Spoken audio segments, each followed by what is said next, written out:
kita membandingkan diri kita dengan orang-orang lain, atau nggak usah diri kita deh, kita membandingkan nasib orang beriman dengan nasib orang yang tidak beriman, sama-sama menggunakan dunia.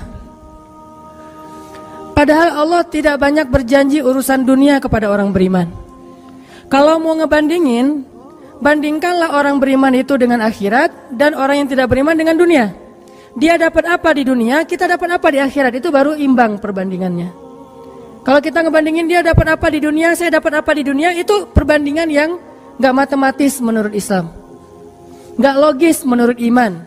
Baru logis kalau kita ngebandingin, dia orang misalnya riba, terus dia bisa beli aset sekian, saya gak riba, dapat apa nanti di akhirat, itu baru logis tuh menurut iman. Cuman kalau kita hitung-hitungan, dia kok mengawali usahanya dengan cara riba, saya dengan cara yang lebih syar'i, kok dia dapat sekian aset saya enggak, ini secara hitung-hitungannya aja pertanyaannya udah salah sehingga tidak ada jawaban. Jadi kalau pertanyaannya udah salah, tidak ada jawaban. Makanya yang harus diperjelas dulu pertanyaannya, baru nanti ketemu jawabannya. Saya mau sharing sebuah kisah nih tentang dua orang laki-laki Bani Israel. Satu ahli surga, satu ahli neraka. Yang satu mukmin, yang satu kafir. Yang kedua laki-laki ini juga sempat dikisahkan oleh Allah di dalam surat Al-Kahfi. Nanti teman-teman yang rajin baca Al-Kahfi pada hari Jumat bisa cek tuh. Salah satu kisah di surat Al-Kahfi itu kisah dua laki-laki Bani Israel, yang satu kaya, yang satu miskin, yang satu kafir, yang satu mukmin. Ceritanya dua orang laki-laki Bani Israel ini sama-sama Allah karuniai rezeki sebanyak 4.000 dinar. Sekarang 1 dinar itu kurang lebih sekitar 2,5 juta. Jadi ada 4.000 di dinar. Lalu laki-laki kaya, laki-laki kafir, laki-laki yang tidak beriman, membeli sebuah rumah yang sangat bagus di puncak bukit dengan view yang luar biasa, dengan harga 1.000 dinar. Sehingga kemudian dia datang kepada temannya yang mukmin, dia bilang, yuk ke rumah saya tunjukin rumah baru saya. Datang nih ke rumah baru laki-laki yang tidak beriman. Pas ngelihat dari gerbangnya luar biasa, tamannya luas, ada rusanya, ada kijangnya, ada marmutnya, ada segala macamnya, ada onta, ada kuda, lengkap aja tuh. Ini rumah atau kebun binatang ya? Pokoknya rumahnya keren aja. Terus laki-laki beriman nanya, ini rumah baru? Ya, berapa kamu belinya? 1.000 dinar. Bagus kan? Bagus. Ya udah kamu beli atau 1.000 dinar. Ini rumah kayak gini banyak nih masih dijual. Akhirnya laki-laki mukmin ini pulang. Malam harinya dia sholat, kemudian dia berdoa, ya Allah, sahabat saya sudah membeli sebuah rumah yang besar, rumah yang bagus dengan harga 1.000 dinar. Maka besok saya ingin membeli itu di surga dengan cara bersedekah 1.000 dinar. Maka berikanlah untuk saya rumah yang lebih bagus di surgamu ya Allah. Dia sedekah 1.000 dinar. Lalu besoknya ketemu sama temannya yang tidak beriman, nanya, udah beli rumah? Udah. Di mana? Nggak dekat dengan rumah saya, jauh kata dia. Di mana itu? Di surga. Hah? Caranya gimana? Sedekah. Wah, kamu mah orangnya fanatik lah istilahnya, sok soleh lah, apalah segala macam, Pak Haji, diledekin aja tuh. Diledekin. Taulah yang udah hijrah kan gitu ya, suka ada istilah-istilah ngeledekin. Ya udah hijrah, anak masjid, apa istilah-istilahnya, diledekin gara-gara dia bersedekah 1.000 dinar. Sebagai ganti temannya yang membeli 1.000 dinar itu bisa beli rumah yang besar. Diledekin terus. Setelah berlalu sekian lama, kemudian laki-laki yang pertama ini yang tadi tidak beriman nikah. Istrinya tuh cantiknya luar biasa, usianya ABG, cantik. Setelah selesai dia lamar, nikah, pas hari pernikahan ngundang temannya yang beriman. Datang ya ke acara pernikahan saya. Acaranya tuh weddingnya itu ada IO-nya, IO terkenal, paling terkenal di situ, IO Bani Israel. Paling. Jadi wedding bukan IO ya, wedding organizer-nya Bani Israel. Kan orang Bani Israel mah, orang Yahudi ini kalau bikin acara tuh luar biasa ya. Kayak mereka bikin Tomorrowland segala macam kan. Jadi bikinlah wedding organizer ini bikin acara wedding yang luar biasa, menghabiskan berapa? Kalau sekarang mungkin di TV-TV itu suka diumumin biaya weddingnya itu berapa miliar kan, suka gitu tuh. Nah dia ngumumin. Atau kalau nggak dia umumin pun orang-orang bilang, tahu nggak itu acaranya habis berapa? 1.000 dinar. Habis 1.000 dinar. Dia nanya, ini emang habis 1.000 dinar? Ya, maharnya 1.000 dinar. Mahar si cewek cantik. Cewek paling cantik di kota itu aja. Tidak ada lagi cowok kecuali pernah suka sama tuh cewek. Tapi dia dapat gara-gara punya uang 1.000 dinar. Saya pernah guyon sama istri saya, nanti kalau anak kita nikah, maharnya nggak usah mahal-mahal, 2 miliar aja. 1 miliar buat dia, 1 miliar buat bapaknya. Nah, 1.000 dinar. Udah gitu dia pulang nih orang beriman. Malamnya dia tahajud, dia berdoa kepada Allah, ya Allah, teman saya udah nikah, dan saya mau masih gini aja. Tuh ya, ini pedoman buat teman-teman ya. Kalau ada yang ngasih kartu undangan, tanya maharnya berapa? Maharnya 10 juta. Waduh, saya pas nih 10 juta. Bilang ke Allah, ya Allah, sama kayak dia. Saudara saya, teman saya sudah menikah dengan mahar 1.000 dinar. Dan saya masih punya. Saya ingin melamar bidadari di surga dengan 1.000 dinar. Nikahkanlah saya dengan bidadari paling cantik di surga, ya Allah. Ini 1.000 dinarnya, sedekah 1.000 dinar. Temannya punya anak, ceritanya pas lagi reuni SMP gitu ya. Lagi reunian tanya, kok masih sendiri aja? Enggak sendiri, cuma gak dibawa. Itu trik menjawab pertanyaan yang nyelekit tadi. Loh kok kamu sendiri? Nggak ditemenin sama si dia? Enggak, lagi nggak enak badan. Nggak dibawa katanya. Loh kok nggak dibawa? Soalnya masih di surga. Udah aja. Oh di surga gimana caranya? Sedekah 1.000 dinar. Wah lo benerannya keterlaluan lo. Habis-habisan dibully. Dibully habis-habisan gara-gara dia nggak melamar cewek dengan 1.000 dinar, malah pakai sedekah untuk melamar bidadari hurul ain. Baca surat Ar-Rahman paragraf terakhir tentang hurul ain. Fihinna qasiratut tarfi lam yatumithunna insun qablahum wala jan. Gak ada manusia yang kayak gitu. Qasiratut tarf, cewek yang matanya besar tapi sayu. Matanya besar tapi sayu. Kalau mata saya kecil, matanya besar tuh. Orang sekarang kan banyak pengen mata besar, sampai diedit dulu di B berapa tuh? Aplikasi teh. Itu. Di Fotoras lah, apalah diedit supaya matanya disobek dikit bagian ininya jadi besar gitu ya. Dikasih eyeshadow, dikasih segala macam supaya matanya besar. Kenapa? Mata besar itu simbol dari kecantikan. Makanya bidadari itu bahasa Arabnya hurul ain, yang matanya besar. Lam yatumithunna insun qablahum walajan. Belum pernah disentuh. Disentuh doang loh ya, bukan yang lain. Cuma disentuh aja, belum pernah oleh manusia dan jin. Murni, asli, original. Belum pernah dilihat oleh siapapun, benar-benar tersimpan. Kannahunnal yakut wal marjan, seolah-olah mereka itu adalah yakut wal marjan, mutiara yang wangi. Udah mutiara, wangi pula. Yakut wal marjan. Bukan Yakult yang diminum sehari, itu ya. Yakult beneran. Ditambah lagi nanti di ayat yang lain, fihinna khairatun hisan. Perempuan yang khairat. Khairat itu artinya banyak anak. Subur. Dan di surga itu orang berkeluarga dan beranak pinak. Sehingga seseorang ketika pengen punya anak langsung punya anak, tidak perlu 9 bulan hamil dan gak perlu juga sesar. Udah aja lahir.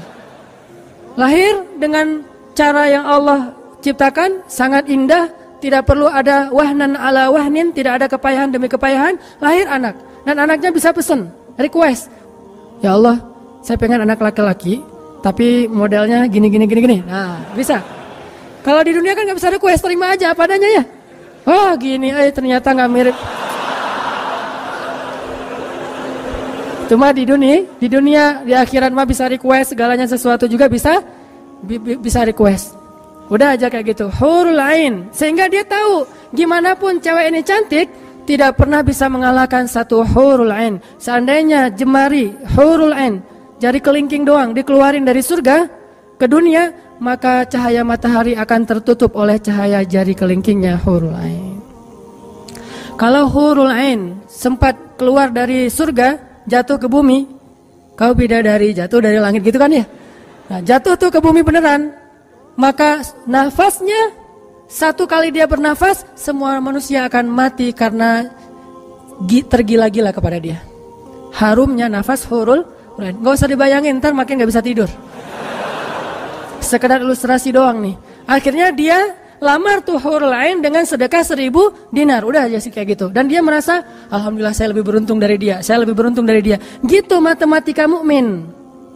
Baru setelah beberapa tahun, teman yang pertama tadi yang tidak beriman beli kebun yang sangat luas. Lalu ngajak lagi teman yang beriman, yuk ke kebun saya. Kamu udah punya kebun? Udah, datang aja. Kamu tahu nggak nih kebun yang saya beli berapa? 2000 dinar. Kebun korma yang sangat luas, yang di dalamnya ada mata airnya sendiri, yang tidak, seolah-olah tidak ada batas ketika kita memandangnya. Terus sepanjang mata memandang. Kebun kurma yang rindang, 2000 dinar. Lalu laki-laki ini pulang lagi, ya Allah, izinkan saya membeli kebun-kebun surgamu dengan 2000 dinar, karena saudara saya itu udah membeli kebun di dunia. Sedekah lagi 2000 dinar. Terus kayak gitu sampai mereka tua. Yang satu meninggal dalam keadaan kaya raya tapi kafir, yang satu lagi meninggal dalam keadaan miskin tapi beriman. Siapa lebih beruntung? Tergantung matematika yang dipakai. Kalau matematikanya materi duniawi, pasti orang yang pertama yang tidak beriman lebih beruntung. Bisa menikmati dunia habis-habisan sampai hari tuanya. Tapi kalau matematikanya matematika mukmin, Rabbani, maka pasti yang kedua lebih beruntung dari yang pertama.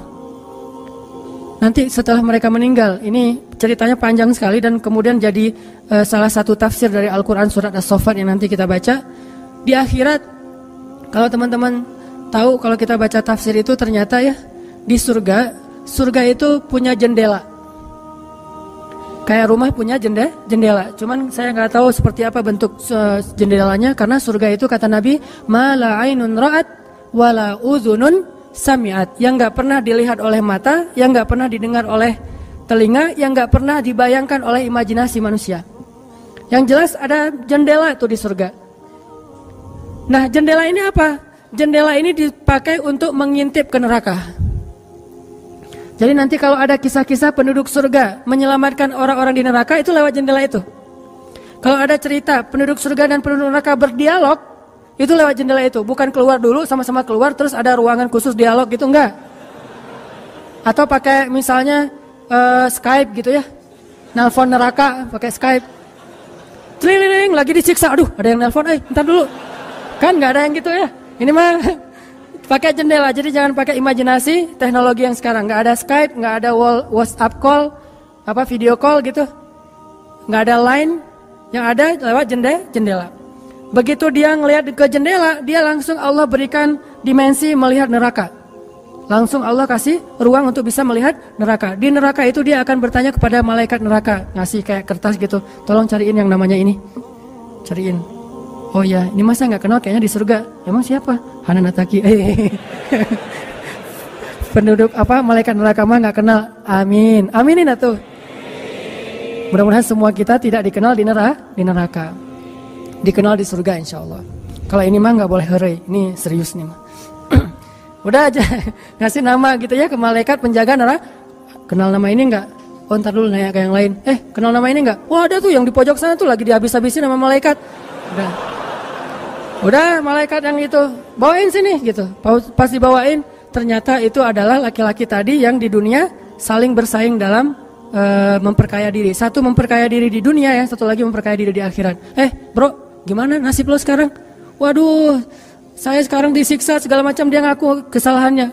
Lah kamu gimana? Dulu kamu katanya beli rumah di surga, terus nikah di surga, terus beli kebun di surga, udah dapat. Wah, bukan dapat lagi. Ternyata 1000 dinar itu bukan satu istana loh, bro.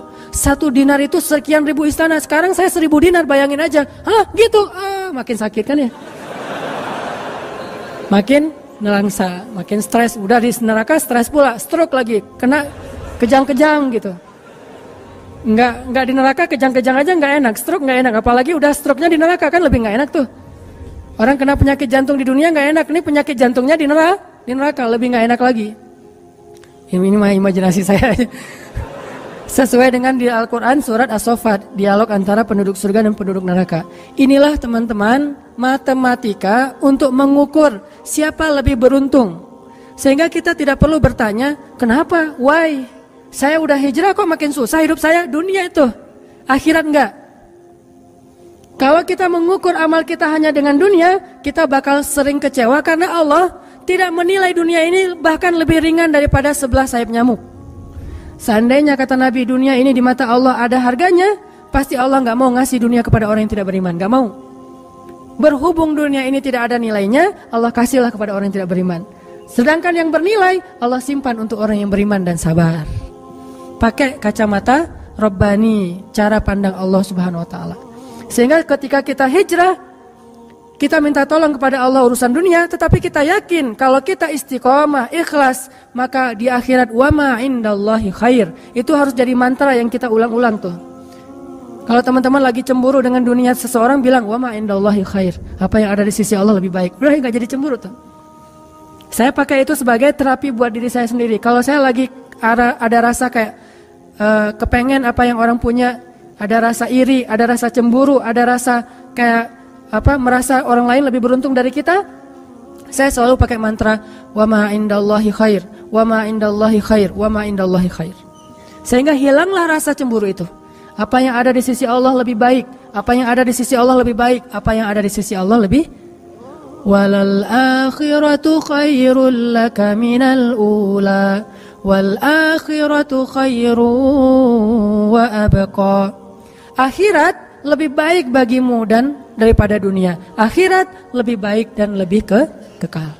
Itu aja yang kita ulang-ulang mantranya. Wa ma indallahi khair. Udah aja senyum. Kita yang istiqomah gini-gini aja, orang lain yang tidak istiqomah yang sudah melenceng jadi gitu. Ya udah, apa yang di sisi Allah lebih baik. Ada yang gara-gara misalnya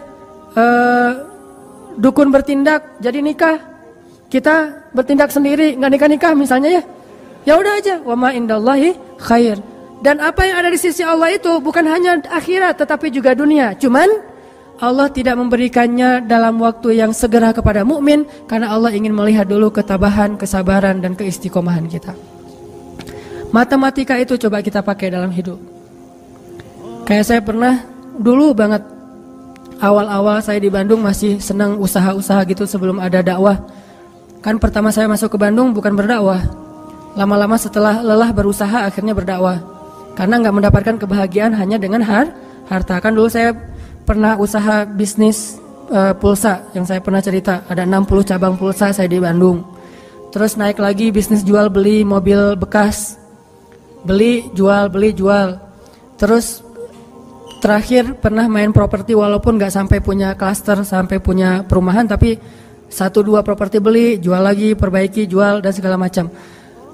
Waktu itu saya sempat hampir kegoda sama teman saya yang beli beberapa aset ruko di daerah Antapani. Dulu Antapani nggak seperti sekarang, masih murah-murah tuh rukonya. Dan kan cepat banget tuh perkembangan Antapani ya.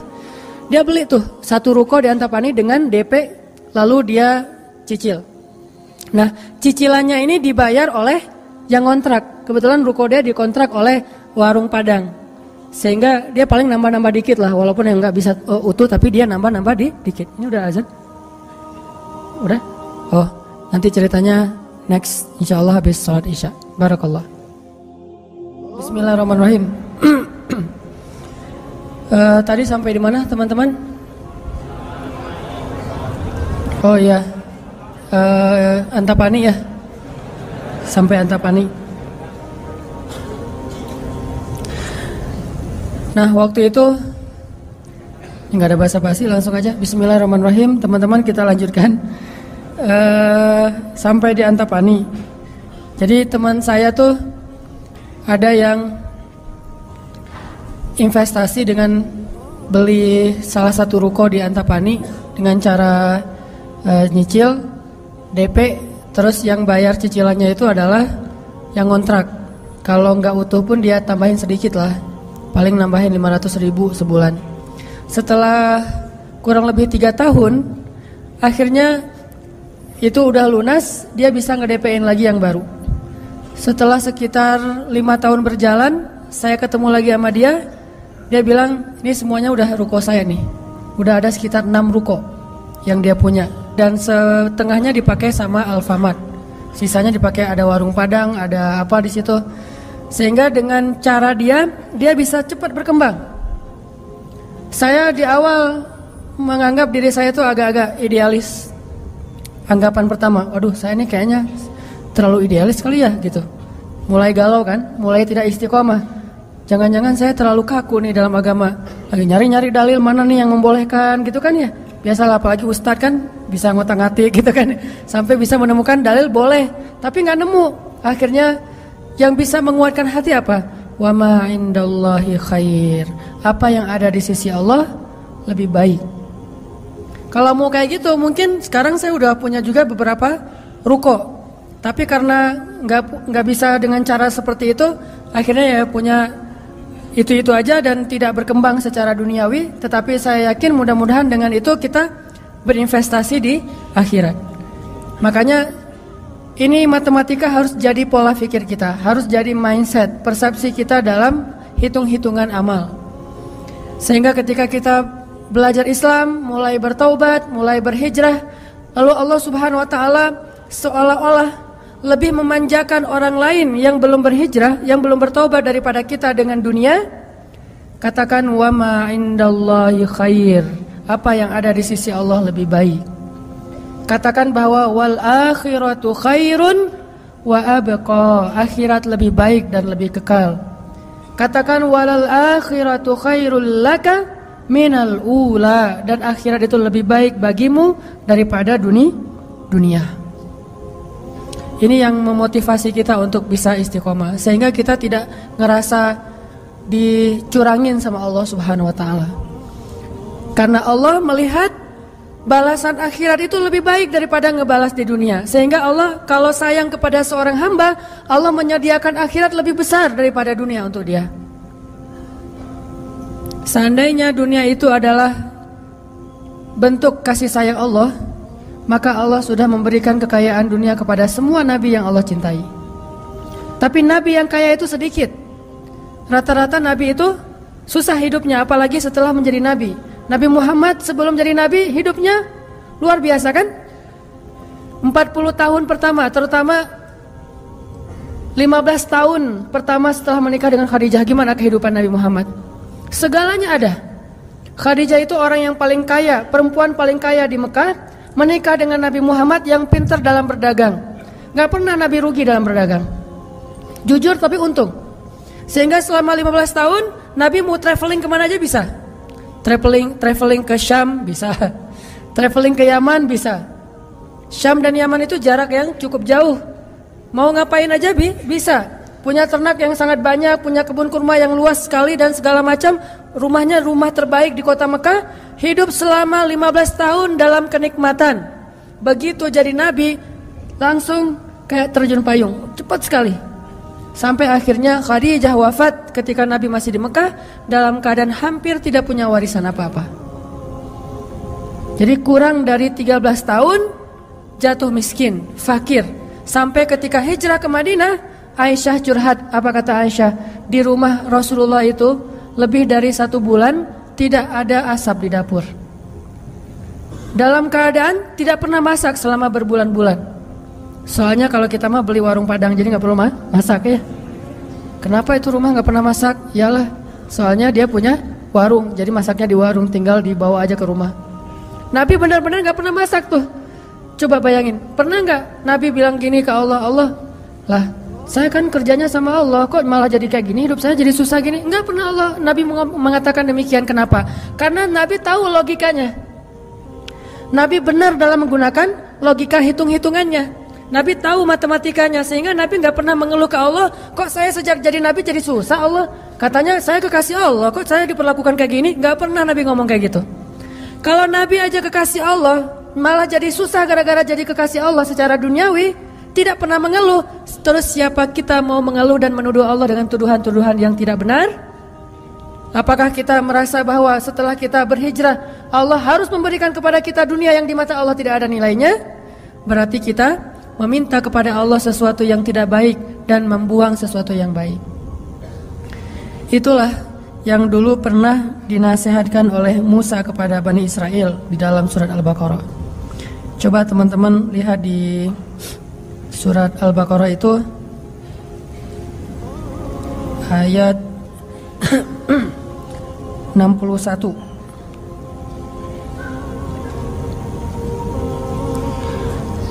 A'udzu billahi minasy syaithanir rajim. Wa idh qultum ya Musa lan nasbir ala ta'amin wahid fad'u lana rabbaka yukhrij lana mimma tunbitul ardh min baqliha wa qithaiha wa fumiha wa adasiha wa basaliha. Apa yang terjadi? Ketika orang-orang Bani Israel hijrah ke Palestina, lalu mereka mengeluh di Palestina karena setelah mereka hijrah hidup mereka tidak menjadi lebih baik secara duniawi. Perasaan kata Bani Israel, sama aja deh. Sejak kita hijrah, sejak kita masuk agama Yahudi, sejak engkau datang Musa, sawa'un alaina, nasib kami sama aja nih. Sebelum kamu datang dan setelah kamu datang, nasib kami tetap aja susah wahai Musa. Ini logika Bani Israel. Makanya banyak Bani Israel itu yang kufur kepada Allah karena pakai logika ini. Logika 2 tambah 2 4. Itu logika Bani Israel.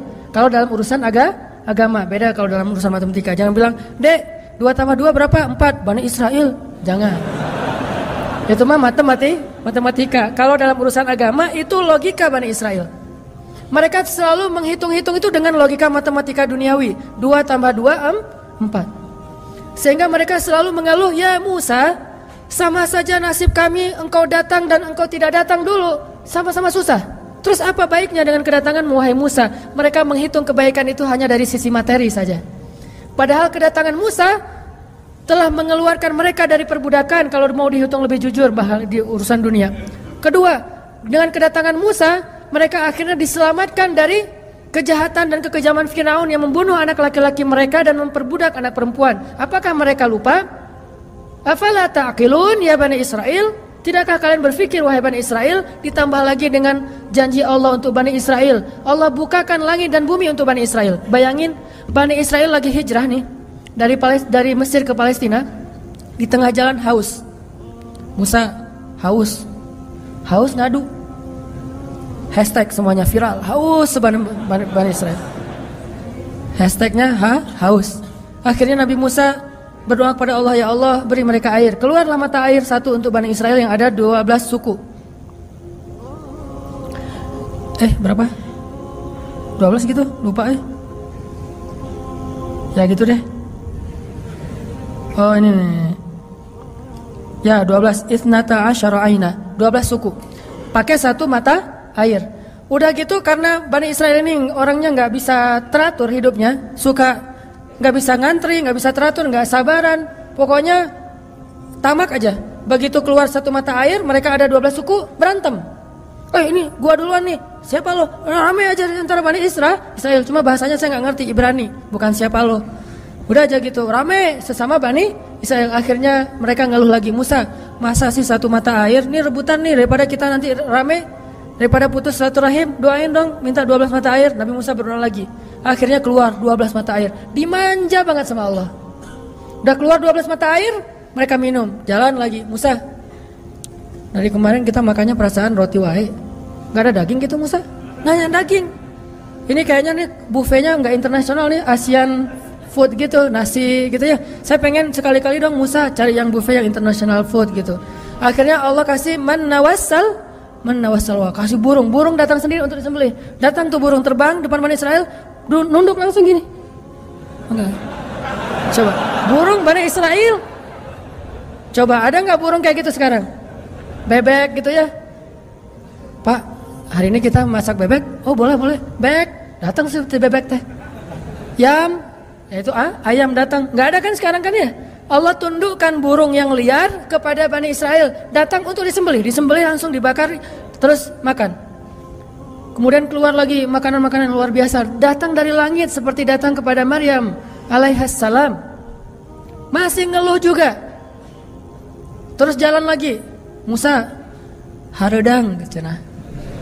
Panas, datang awan menaungi Bani Israel. Mana ada manusia, bangsa di muka bumi ini selain para nabi yang dinaungi awan sepanjang perjalanan coba, kecuali Bani Israel dan orang-orang modern yang pakai kendaraan udah tertutup ya. Kalau dulu mah Bani Israel kemana mereka pergi awan ngikutin. Wan, sana ya kata awan saya. Bukan si Iwan, awan. Udah aja jalan. Bani Israel mana? Kadang-kadang suka iseng, nih lihat awannya nih, ikutin kita nggak ya? Lari ya, lari, awannya ikut lari. Namanya Bani Israel, iseng. Tapi Allah masih diakal-akalin sama mereka kan? Yang pernah saya cerita, disuruh bayar zakat, mereka katakan kami mah zakat 2,5% mah itu orang pelit lah. Kalau zakat mah nggak usah tanggung-tanggung 2,5%, 10% kan Islam 2,5%, Nasrani 10%, Bani Israel 100%. Hah? Sampai Musa aja kaget 100%. Benar gitu syariatnya 100%. Wah Musa 100% ya. Kami berani memberikan zakat 100%. Caranya gimana? Dikumpulin semua gandumnya, dilempar ke langit, terus dia bilang ya Allah ambil sesukamu, yang jatuh ke bumi itulah hak saya. Itulah Bani, saya lempar semuanya, gandum, roti, segala macam, korma dilempar ke langit. Ya Allah ambil sesukamu ya Allah. Yang jatuh ke bumi berarti engkau ridho untuk saya. Mana ada yang nyangkut di tengah antara langit dan bumi kan? Pasti semuanya jatuh ke bumi. Oh berarti Allah nggak memerlukan itu, ya udah untuk kita aja. Yang penting kan kita udah niat nih 100%, tapi Allah nggak mau nerima, ya udah itu akal-akalan Bani Israel. Makanya mereka ngeluh, ya Musa di Palestina itu tidak ada sayur mayur, kami kangen makanan-makanan di Mesir.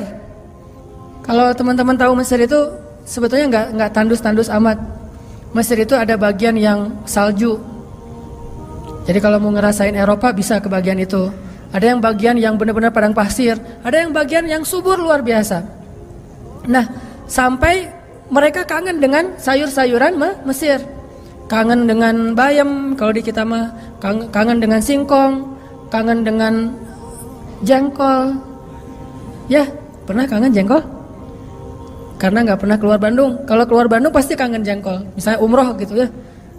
Ada restoran Indonesia, Mang ada jengkol? Di Mekah. Kalau tanya orang Arab, jengkol. Bahasa Arabnya tidak ada jengkol. Soalnya bahasa Arabnya tidak ada jengkol. Mahada kata orang Arab, jengkol yang aroma raihah. Intinya orang Bani Israel kangen dengan makanan Mesir. Terus apa kata Nabi Musa? Qala atastabdiluna alladhi huwa adna billadhi huwa khair. Apakah kalian meminta untuk menukar sesuatu yang buruk dengan sesuatu yang lebih baik? Maksudnya apa? Kenapa kalian ingin dibayar oleh Allah dengan dunia ketika kalian beriman? Kalau Bani Israel itu kalau beriman hitung-hitungan banget. Habis beriman harus rezekinya berlimpah. Habis beriman harus terbebas dari segala masalah. Habis beriman harus dimanjain banget dunianya. Itu pola fikir Bani Israel. Sedangkan para nabi dan orang-orang yang beriman gak kayak gitu cara berfikirnya. Setelah beriman Allah uji, maka mereka mengatakan ini untuk melihat apakah saya jujur dalam iman atau munafik. Seperti kata Bilal. Ketika Bilal beriman, dengan qadarullah dia ketahuan imannya oleh tuannya Umayyah bin Khalaf. Lalu disiksa oleh Umayyah bin Khalaf. Setelah disiksa berhari-hari, Umayyah ngomong gini, Bilal, mana Tuhan kamu? Coba lihat tuh, kamu disiksa-siksa, Tuhan kamu gak pernah ngebelain kamu, Muhammad juga gak pernah ngebelain kamu. Jadi kamu tuh sebetulnya kasihan, tinggal sendiri, gak pernah dibelain oleh siapa-siapa. Kalau gak saya nyelamatin kamu, kamu akan celaka, wahai Bilal. Apa kata Bilal? Ya Umayyah, udah gak bilang lagi Tuhan, dia mah udah beriman, gak ngomong lagi Tuhan, gak ngomong lagi gitu. Kalau saya diuji atau disiksa karena keimanan saya, itu berarti Allah ingin melihat kesabaran saya. Maka kalian akan melihat sabar saya lebih kuat daripada sabarnya orang Arab. Karena orang Arab Mekah itu terkenal dengan keteguhan dan kesabarannya. Saya akan lebih sabar daripada laki-laki Arab dan akan lebih kuat daripada gunung Uhud. Bilal tahu itu. Jadi bukan, ya juga ya Umayyah, ya udah deh balik lagi aja kayak dulu. Enggak, Bilal mah enggak ngomong kayak gitu. Kan orang suka pundung gitu ya. Pundung fisabilillah. Baru hijrah Allah kasih ujian pundung. Aduh, sama aja udah hijrah nggak hijrah tetap aja nggak bisa dapat jodoh. Gitu kan. Akhirnya udahlah sekalian kayak dulu aja. Aduh sama aja, ternyata udah rajin ngaji belum kelihatan juga ke atas, masih aja nggak ada yang kecantol misalnya kan ya. Aduh udah rajin udah pindah kerjaan, tetap aja belum dapat kerjaan yang lebih baik. Kata Allah, wa may yattaqillah yaj'al lahu makhraja. Mana? Wa yarzuqhu min haitsu la yahtasib. Mana tuh? Jawabannya Allah berikan itu setelah Allah lihat kesabaran kita. Kalau Allah belum melihat kesabaran kita, Allah nggak akan kasih apa yang Allah janjikan. Karena yattaqillah bukan hanya taubat tetapi sabar, itu satu paket. Takwa itu at-ta'ah was sabr, itulah takwa. Taat dan sabar, itulah takwa. Wa may yattaqillah, siapa yang taat lalu sabar, baru Allah janjikan yaj'al lahu makhraja wa yarzuqhu min haitsu la yahtasib wa may yattaqillaha yaj'al lahu min amrihi yusra wa may yattaqillaha yukaffir anhu sayyi'atihi wa yu'zim lahu ajra. Itu semua janji Allah bagi orang yang takwa, dan takwa itu taat dan sabar. Kalau taat doang tapi nggak sabar, pundung tadi, maka Allah tidak punya janji apapun dengan dia. Ini logika yang dipakai oleh Allah, hitung-hitungan matematikanya Allah Subhanahu wa taala, sehingga kita tidak kecewa.